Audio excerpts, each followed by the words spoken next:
നീ എന്തിനാ ഔട്ട് ഹൗസിന്റെ ടോയ്ലറ്റിൽ പോയത്? ടോയ്ലറ്റിൽ പോണെന്ന് തോന്നുമ്പോ ടോയ്ലറ്റിൽ തന്നെയല്ലേ പോണ്ടേ, അല്ലാണ്ട് കിച്ചണിൽ പോയിട്ട് കാര്യമുണ്ടോ?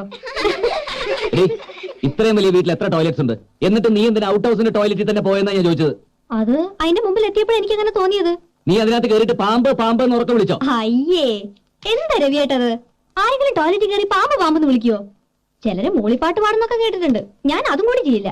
നീ ആ കുതിരപ്പുറത്തുനിന്ന് താഴെ വീടിന് ദേഷ്യം തീർക്കാൻ ഡെന്നീസിനിട്ട് വേല വെച്ചതല്ലേ? എന്റെ ഗുരുവായൂരപ്പ, കുതിര പുറത്തുനിന്ന് വീണ കുതിരയോടല്ലേ ദേഷ്യം തോന്നണ്ടേ? രവിയേട്ടൻ പറയുന്ന കേട്ട തോന്നുന്നു ഞാൻ ഡെന്നിസിന്റെ പുറത്തുനിന്ന് വീണേന്ന്. സത്യത്തിൽ അവിടെ എന്താ സംഭവിച്ചത്? അത് രവിയേട്ട ഒന്നുമില്ല. വളർന്ന് പോത്തുപോലെ ആയിരുന്നു ഞാൻ നോക്കില്ല, പെടയാൻ വെച്ചേരും. സത്യം പറയേ.